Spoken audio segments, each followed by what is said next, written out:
Esta historia es de mi abuelo.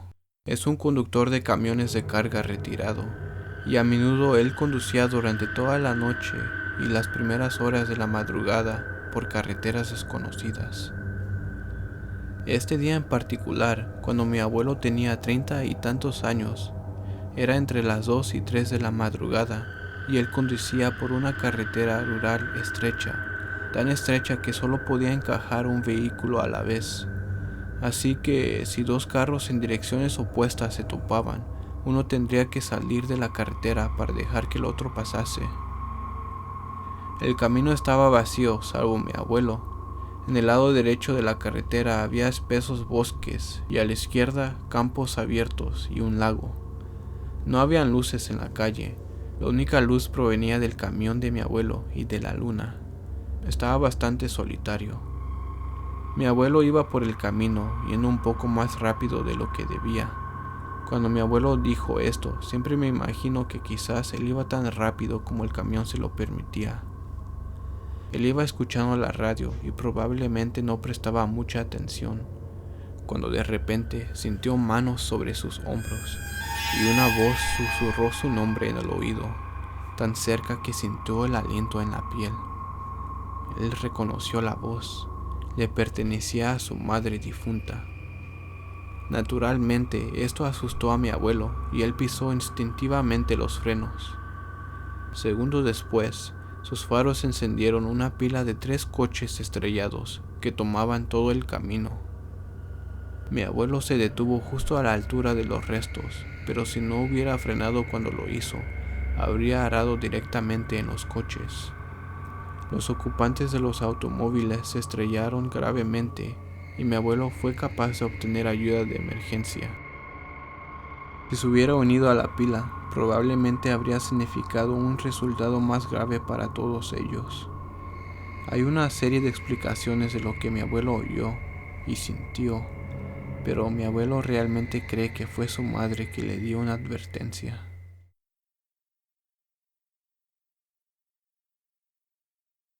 Viví en Nuevo México durante varios años antes de trasladarme al Medio Oeste. Mi amiga Amy y yo, ambas mujeres, pasábamos el tiempo explorando los remotos rincones de Nuevo México, descubriendo ciudades fantasmas abandonadas y disfrutando de la belleza tranquila y de soledad del desierto. Una tarde, en marzo de 2010, estábamos viajando desde Ruidoso a Albuquerque. Siempre para explorar, tomamos las carreteras alternativas en vez de viajar las carreteras más directas. A una etapa de nuestro viaje nos llevó en la autopista Nuevo México 55. Es una remota, pequeña carretera de 2 carriles. Nos encantaba ese tipo de carreteras. Pero ese día todo cambió. Esta parte de Nuevo México que explorábamos es desértico y plano y desolado. Puedes ver por millas adelante de ti, y prácticamente no hay nada excepto tierra y roca entre ciudades, y las ciudades pueden estar a millas de distancia. Así que estábamos en la autopista 55 que va al norte. Después de unos minutos vimos una camioneta blanca delante de nosotras, yendo en la misma dirección. De repente detuvo su camión en medio de la carretera, bloqueando ambos carriles. Estábamos a 1 milla de distancia de él, y entre más nos acercábamos, empezamos a sentirnos inquietas. No había ninguna razón para que él hiciera eso. Éramos el único otro vehículo por ahí, y empezamos a preguntarnos si deberíamos dar la vuelta en lugar de acercarnos a él y tener que parar. Estábamos a 1 media milla de distancia de la camioneta blanca, cuando se puso en el lado opuesto de la carretera, pero su camioneta seguía apuntando en la dirección a la que íbamos. Intentamos relajarnos un poco. Seguramente este tipo era un ranchero o algo así. Tal vez estaba revisando algo en su tierra. Cuando pasamos por él, notamos algunas cosas. Primero, había solo una persona en la camioneta, un hombre de mediana edad que nunca nos quitó los ojos de encima. Y, número 2, estaba hablando en un walkie-talkie. Unos segundos después de que pasáramos por él, puso su camioneta en marcha y comenzó a seguirnos. Pero él nunca se acercó demasiado, mantenía un espacio de unas pocas longitudes de coche. Se atrasaba un poco para luego mantener de nuevo el espacio. Nos estábamos poniendo nerviosas. Nos dimos cuenta de las olas que realmente estábamos. No habíamos visto ningún otro tráfico en esa carretera y no le habíamos dicho a nadie sobre nuestra gran idea para tomar este viaje. Comprobamos nuestros teléfonos celulares y no teníamos ninguna señal, que era típico para lugares remotos de Nuevo México, pero bien escalofriante para la situación en la que estábamos. Amy estaba conduciendo y acelerando, mientras yo frenéticamente leía el mapa, esperando encontrar un camino que tuviera más tráfico. No había otro camino. Teníamos que viajar esta carretera para llegar a la ciudad de al lado, que se llama Mountain Air. Dar la vuelta para volver de donde veníamos no parecía una buena opción. Después de unos minutos, vimos otra camioneta que venía hacia nosotras. Iba muy lentamente, tal vez 20 millas por hora, si no es por eso. Esta camioneta era vieja y mal cuidada, mientras que la detrás de nosotras era más nueva. Amy nos tenía una velocidad de 55 millas por hora, que no era típico para nosotras en una autopista de 55 millas por hora. Al pasar el viejo troque, vimos que era otro hombre de mediana edad y estaba hablando en un walkie-talkie. Cuando la camioneta blanca pasó por él, la camioneta vieja dio un giro en U y manejó detrás de él.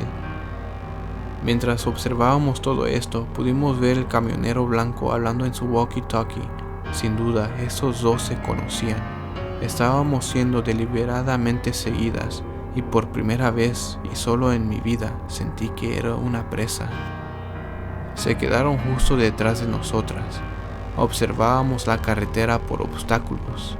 Realmente pensamos que el tipo con la camioneta vieja había puesto una trampa en la carretera y nuestro vehículo sería discapacitado de alguna manera. Mi amiga y yo ingeniamos por conducir en los campos. Estábamos en un SUV, pero este era obviamente su territorio de los hombres persiguiéndonos y teníamos miedo de lo que sucedería si salíamos de la carretera y nos acorralaban. Así que nos quedamos en la carretera.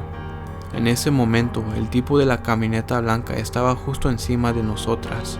Podíamos verlo hablando en el walkie-talkie y manejaba justo en nuestro parachoques.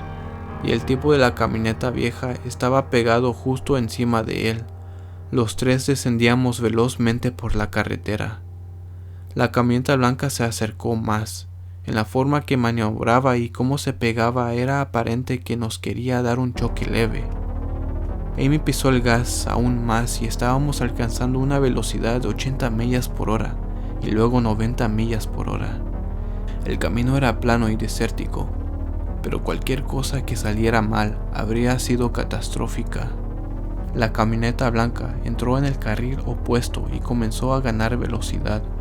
Lo único que se nos ocurrió fue que quería pasarnos y ponerse delante de nosotras. Si él se ponía delante de nosotras y su amigo estaba detrás de nosotras, entonces estaríamos encerradas y atrapadas. Miramos frenéticamente al desierto rocoso a ambos lados de nosotras. Nuestra única opción era desviarse de la carretera. ¿Debemos arriesgarnos? ¿Era posible acelerar a través del desierto y llegar a seguridad en una sola pieza? Cuando rematábamos una pequeña pendiente, vimos una señal que decía Salinas Pueblo, Monumento Nacional, y señalaba hacia un camino a la izquierda. Y justo en ese momento, una camioneta azul salió de ese camino en la carretera delante de nosotros. Cuando pasamos la camioneta azul, vimos que las placas decían US Park Service. Era un vehículo del gobierno. Nos miramos y luego miramos detrás de nosotras. Las dos camionetas hicieron giros en U y se fugaron.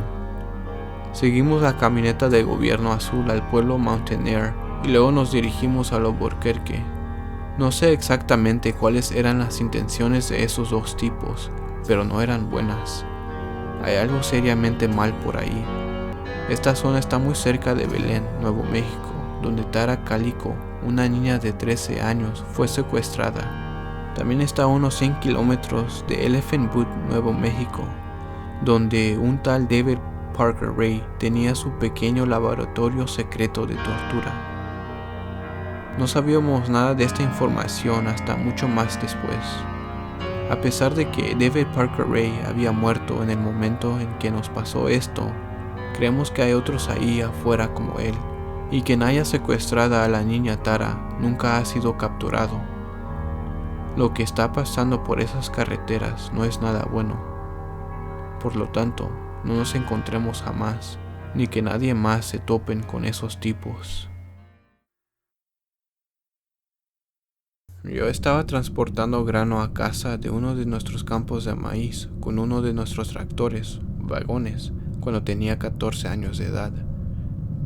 Yo estaba en una carretera de gravilla rural, aproximadamente a mitad de camino a casa. En la distancia pude ver una figura moviéndose fuera de un campo.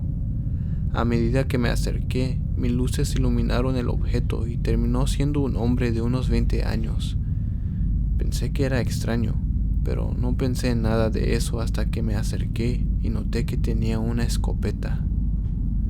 Yo me puse un poco aprensivo en ese punto, pero iba a tratar de pasar lo más pronto posible. Pasé junto a él mientras miraba hacia adelante, y una vez que lo pasé, pude ver en el espejo y el reflejo de mis luces que todavía estaba allí. Llegué a casa unos 20 minutos más tarde y le dije a mi mamá.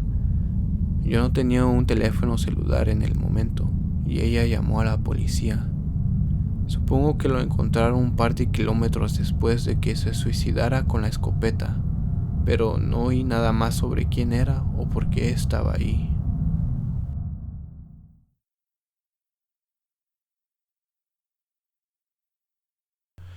Fui a un colegio que estaba lo suficientemente lejos para salir de la casa de mis padres, pero lo suficientemente cerca como para visitarlos en el ocasional fin de semana.